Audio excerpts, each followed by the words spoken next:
ఇది ఋతుపవనాల సమయం. ప్రతి ఏటా కేరళ నుంచి వచ్చే చల్లని గాలులు తెచ్చే వానల కోసం ఎదురు చూస్తాం. ఈసారి నైరుతి వచ్చింది. కానీ కేరళ వైపు చూడాలన్నా వెళ్లాలన్నా జనం వణికిపోతున్నారు. కారణం కేరళను భయపెడుతున్న నిపా వైరస్. ఈ వ్యాధి బయటపడినప్పటి నుంచి ఇప్పటిదాకా 17 మంది ప్రాణాలు కోల్పోయారు.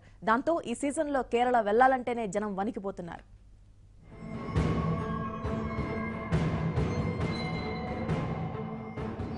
కేరళలో 25 ఏళ్ల రసీన్ నిపా లక్షణాలతో హాస్పిటల్లో చేరాడు. పరీక్షలు చేయించుకున్నాడు. మొదట వైరస్ లేదని పరీక్షల్లో తేలింది. కానీ రసీన్ పరిస్థితి మాత్రం అంతకంతకు దిగజారుతోంది. రెండోసారి పరీక్షలు చేయించుకుంటే ఇది అదేనని తేలింది. నిపా వీర విహారానికి 3 రోజుల్లో 3 చనిపోయారు. ఈ జాబితా రోజురోజుకు పెరుగుతూ ఉండడంతో కేరళ ప్రభుత్వము, కేరళ వాసులు, అక్కడికి వెళ్లే టూరిస్టులు వణికిపోతున్నారు. రసీన్తో కలిపి ఇప్పటిదాకా 17 మంది నిపా వైరస్ కారణంగా ప్రాణాలు కోల్పోయారు.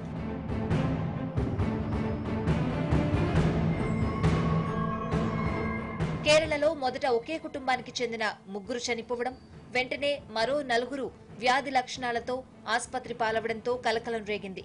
వారిని నేరుగా కలిసిన వారి జాబితా రూపొందించి అందర్నీ అబ్జర్వేషన్లో ఉంచారు. కొత్తగా నిపా లక్షణాలతో ఆసుపత్రికి వస్తున్న వారిని కూడా మొదట వ్యాధిగ్రస్తుల్ని నేరుగా కలిశారేమోనని ప్రశ్నిస్తున్నారు. కలిసినట్లయితే వెంటనే నిపా వైరస్ పరీక్షలకు నమూనాలను సేకరిస్తున్నారు. శుక్రవారం చనిపోయిన రసీన్ కూడా మొట్టమొదట నిపా వైరస్ తో చనిపోయిన వారిని ముందుగా కలిసినట్లు బాలిసోరి మెడికల్ కాలేజ్ లో కలిసినట్లు తెలిపాడు. అప్పుడే ఈ వ్యాధి సోకి ఉంటుందని భావించిన వైద్యులు వెంటనే ప్రత్యేక విభాగంలోకి తరలించినప్పటికీ వ్యాధి తీవ్రతతో రసీన్ చనిపోయాడు. ఈ పర్టికులర్ డిజీజ్ చాలా హైలీ విరులెంట్ అంటాం. విరులెంట్ అంటే దీనివల్ల మోర్టాలిటీ చాలా ఎక్కువ ఉంటుంది. ఆల్మోస్ట్ 70-80% మంది ఈ డిజీజ్ సోకిన వాళ్ళు చనిపోతారు. ఇప్పటి వరకు ఎక్కడ కూడా వ్యాక్సినేషన్ అంటూ లేదు వరల్డ్ లో ఎక్కడైనా కానీ. నిపా వల్ల చనిపోయిన వారంతా కొద్ది రోజుల కిందట జ్వరం, తలనొప్పి, శ్వాస సంబంధమైన సమస్యలతో ఆసుపత్రులకు వచ్చిన వారే. కొందరిలో మెదడు వాపు లక్షణాలు కనిపించాయి. వ్యాధి లక్షణాలు వైద్యులకు అంతుపట్టకపోవడంతో రోగుల నుంచి రక్త నమూనాలు సేకరించి వ్యాధి నిర్ధారణ కోసం పూణేలోని నేషనల్ ఇన్స్టిట్యూట్ ఆఫ్ వైరాలజీకి పంపారు. అక్కడ జరిపిన పరీక్షల్లో నిపా వైరస్ ఉన్నట్లు నిర్ధారించారు. కొన్నాళ్ల క్రితం నిపా వ్యాధిగ్రస్తుల వార్డులో పనిచేసిన నర్స్ ఇదే వ్యాధితో చనిపోవడంతో తీవ్ర కలకలం రేగింది. మే 25న శ్రీను ప్రసాద్ అనే ఆర్మీ అధికారి కోల్కతాలో చికిత్స పొందుతూ చనిపోయారు. ఆయన కేరళ నుంచి బదిలీపై వచ్చారు. కేరళలో వ్యాధి తీవ్రంగా ఉన్నందున శ్రీను ప్రసాద్ కు వ్యాధి సోకినట్లు తెలుస్తోంది. ప్రసాద్ మృతితో వెస్ట్ బెంగాల్ ప్రభుత్వం కూడా అప్రమత్తమైంది. మీకు ఎటువంటి లక్షణాలు ఎటువంటి కనిపించినా కానీ, ఎవరికైనా ఇండివిజువల్కి వచ్చినా కానీ, లేకపోతే వాళ్ళ పరిసర ప్రాంతాల్లో ఇంకెవరికి వచ్చినా కానీ, సివియర్గా టెంపరేచర్ ఉండి, హై ఫీవర్ ఉండి, హెడేక్ ఉండి, ప్లస్ ఏదన్నా బోధ తప్పడము అంటే డ్రౌజినెస్, ఇటువంటి సిమ్టమ్స్ ఉంటే ఇమీడియట్ దగ్గరున్న డాక్టర్స్ దగ్గరికి వెళ్ళండి. You can approach any teaching hospital, మా దగ్గర గవర్నమెంట్ హాస్పిటల్ కానీ డిస్ట్రిక్ట్ హెడ్ క్వార్టర్ హాస్పిటల్ వెళ్తే అక్కడ డాక్టర్స్ పరీక్షించి ఏదైనా డౌట్ ఉందంటే మా ఐసోలేషన్ సెంటర్స్కి పంపిస్తారు. భారతదేశంలో ఉన్న ప్రధాన పర్యాటక రాష్ట్రాల్లో కేరళ టాప్ లో ఉంటుంది. టూరిస్టులతో ఈ సీజన్ కళకళలాడుతూ ఉంటుంది. ఇప్పుడు వైరస్ తీవ్రత అధికంగా ఉండడం వల్ల కేరళ వెళ్లాలంటే 1కి 2 సార్లు ఆలోచిస్తున్నారు. కేరళ నుంచి వచ్చిన వారికి దగ్గు, జ్వరం, విపరీతమైన తుమ్ములు ఉన్నట్లయితే ఆసుపత్రికి పరుగులు పెడుతున్నారు. కేరళ ప్రభుత్వం కూడా 2వ విడత ప్రమాద హెచ్చరికలు జారీ చేసింది. నివారణ లేని ఈ వ్యాధి సోకకుండా తీసుకోవాల్సిన జాగ్రత్తలను వివరించేందుకు భారీ ఎత్తున మెడికల్ టీమ్స్ ను జనంలోకి పంపింది. వైద్య రంగం ఎంత విస్తృతంగా అభివృద్ధి చెందుతుందో అంత భయంకరంగా మనిషిని సవాల్ చేస్తూ కొత్త వ్యాధులు పుట్టుకొస్తున్నాయి. ఇలా పుట్టుకొచ్చే వ్యాధులకు మందులు లేకపోవడం, నివారణే మార్గంగా ఉండడం అసలైన సవాల్. ఎయిడ్స్ మొదలు స్వైన్ ఫ్లూ, ఇప్పుడు నిపా ఇదే కోవలోని మందులేని రోగాలు. నిపా వైరస్ మనకు కొత్తే గానీ ప్రపంచానికి మరీ అంత కొత్తేం కాదు. సింగపూర్, మలేషియా, బంగ్లాదేశ్ లో ఇది చాలా పాత జబ్బు. అక్కడ పుట్టి కొన్నేళ్ల క్రితమే భారత్ లో ప్రవేశించింది. కానీ ఇది పలానా అని గుర్తించింది మాత్రం కేరళలో కలకలం తర్వాతే.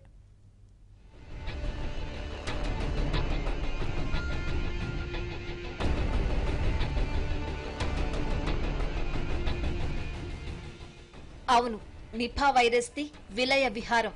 గబ్బిలాల్లో పుట్టి పందుల్లో పెరిగి వాటి నుంచి మనుషులకు అంటుకుని ఒకరి నుంచి ఒకరికి వేగంగా సాకుతున్న అంటువ్యాధి. అంటువ్యాధి అంటే చాలా చిన్న మాటేమో. అందుకే నిపాను మనిషిని అంతమొందించే మొండి మహమ్మారిగా పిలవాలి. ఇదొక జునోటిక్ వైరస్, అంటే జంతువుల్లో పుట్టి మనుషులకు వ్యాపిస్తుంది. పండ్లను తినే గబ్బిలాలు ఈ వైరస్ ను మోసుకొస్తాయి. ముఖ్యంగా ఖర్జూర పండ్లను గబ్బిలాలు ఇష్టంగా తింటాయి. అలా తిన్న గబ్బిలాల్లో నిపా ఇన్ఫెక్షన్ సోకిన గబ్బిలాలుంటే అవి ఆ పండ్లపై మూత్ర విసర్జన, మల విసర్జన చేసినప్పుడు వైరస్ మనుషులకు సోకుతుంది. గబ్బిలాల తరువాత పందుల్లోనూ ఈ వైరస్ వృద్ధి చెందింది.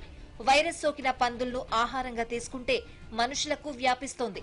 సింగపూర్లోనూ మలేషియాలోనూ 1998లో నిపా అలాగే వ్యాపించింది. విపరీతమైన తలనొప్పి, జ్వరం నిపా తొలి లక్షణాలు. వెంటనే మెదడు పనితీరుపై ప్రభావం చూపుతుంది. గంటలు, రోజుల వ్యవధిలోని వ్యాధిగ్రస్తుడు కోమాలోకి చేరుకుని మరణిస్తాడు. ఈ డిజీజ్ కంట్రోల్ మెజర్లో ముఖ్యంగా మనం తీసుకోవాల్సింది ఏంటంటే, ఇది ఫ్రూట్ బ్యాట్స్ అంటారు, గబిలాలు. ఈ గబిలాలు కొన్ని ఫ్రూట్స్ని కొరకడం వల్ల ఆ ఫ్రూట్స్ మనం తింటే వస్తాయి. ప్లస్ పందులలో కూడా సోకినట్లయితే వాళ్ళని దాంతో కాంటాక్ట్లో మనకు రావడం జరుగుతుంది. ముఖ్యంగా ఇప్పుడు ఏదైతే కేరళలో మీరు చూస్తున్నారో హ్యూమన్ టు హ్యూమన్ కాంటాక్ట్, అది అంటే ఒకరికి వచ్చిన వాళ్ళని మనం ముట్టుకోవడం వల్లనో వాళ్ళ సిక్రిషన్స్ తుమ్మడం వల్ల ఆ వచ్చే సిక్రిషన్స్ అవిటితో వస్తున్నాయి. సింగపూర్, మలేషియాల్లో 1998, 99 సంవత్సరాల్లో పందులను పెంచే రైతుల్లో నిపా వైరస్ బయటపడింది. మలేషియాలోని కాంపుంగ్ సింగై నిపా అనే గ్రామంలో మొదట ఈ వైరస్ సోకిన వ్యక్తిని గుర్తించారు. అందుకే ఈ వైరస్ కు నిపా అనే పేరొచ్చింది. మలేషియాలో అప్పట్లో 300 మందికి వైరస్ సోకితే 100 మందికి పైగా చనిపోయారు. ఆ తర్వాత మలేషియా నుంచి ఈ వైరస్ ను తరిమి కొట్టేందుకు భారీ ఆపరేషన్ చేపట్టిన ప్రభుత్వం 10 లక్షలకు పైగా పందుల్ని చంపేసింది. ఆ చర్చ తరువాత మళ్లీ అక్కడ నిపా వైరస్ అనే మాట వినిపించలేదు.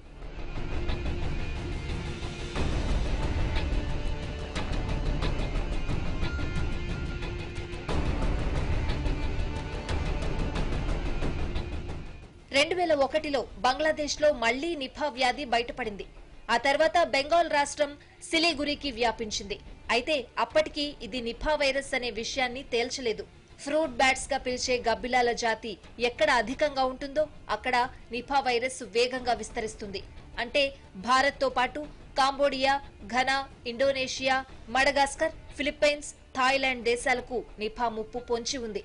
భారత్ లో ఇప్పటికే ఈ వ్యాధి ప్రమాదకరంగా మారినందున మిగతా దేశాలు పరిస్థితిని అంచనా వేస్తున్నాయి.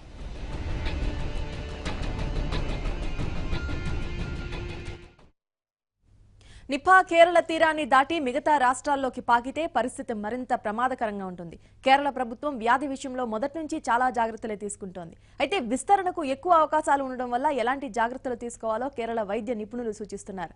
రెండో దశలో వ్యాధి తీవ్రత అధికంగా ఉంటుందని, అందుకు తగ్గ జాగ్రత్తలు పాటించాలని కేరళ వైద్య మంత్రి కె శైలజ ప్రకటించారు.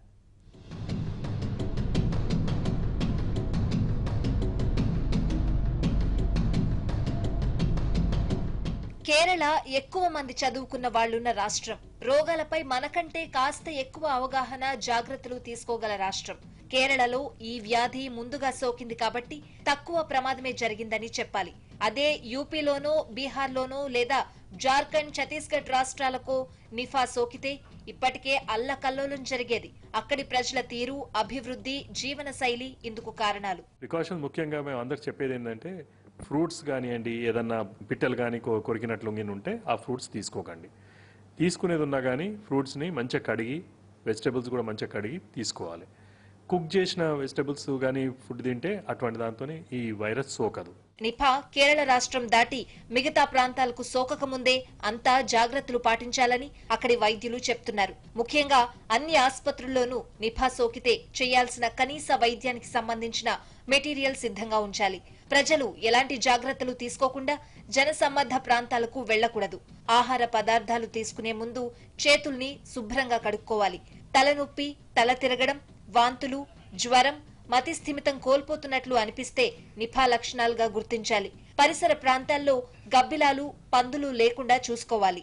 మీకు ఎటువంటి లక్షణాలు ఎటువంటి కనిపించినా కానీ, ఎవరికైనా ఇండివిజువల్కి వచ్చినా కానీ, లేకపోతే వాళ్ళ పరిసర ప్రాంతాల్లో ఇంకెవరికి వచ్చినా కానీ, సివియర్గా టెంపరేచర్ ఉండి, హై ఫీవర్ ఉండి, హెడేక్ ఉండి, ప్లస్ ఏదన్నా బోధ తప్పడము అంటే డ్రౌజినెస్, ఇటువంటి సిమ్టమ్స్ ఉంటే ఇమీడియట్ దగ్గరున్న డాక్టర్స్ దగ్గరికి వెళ్ళండి. You can approach any teaching hospital, మా దగ్గర గవర్నమెంట్ హాస్పిటల్ కానీ డిస్ట్రిక్ట్ హెడ్ క్వార్టర్ హాస్పిటల్ వెళ్తే అక్కడ డాక్టర్స్ పరీక్షించి ఏదైనా డౌట్ ఉందంటే మా ఐసోలేషన్ సెంటర్స్కి పంపిస్తారు. ఇంటితో పాటు ఇంటిలోని వస్తువులు శుభ్రంగా ఉంచాలి. మామిడి పండ్ల సీజన్ కాబట్టి చిన్నపిల్లల పరిశుభ్రతపై ఓ కన్నేసుంచాలి. గబ్బిలం, పందులు, కోతి, పిల్లి వంటి వాటికి పిల్లల్ని దూరంగా ఉంచాలి. గబ్బిలాలను తాకడం కానీ, అవి కొరికి వదిలేసిన పండ్లను తినడం గానీ చేయకూడదు. వైరస్ లక్షణాలున్న వ్యక్తికి వారు ఉపయోగించే వస్తువులకు దూరంగా ఉండాలని సూచిస్తున్నారు. నిపాతో చనిపోయిన వ్యక్తి మృతదేహాన్ని తాకినా వైరస్ సోకుతుంది. అందుకే పూర్తి జాగ్రత్తలతో వైద్యుల పర్యవేక్షణలో మాత్రమే ఖననం చేయాలని సూచిస్తున్నారు.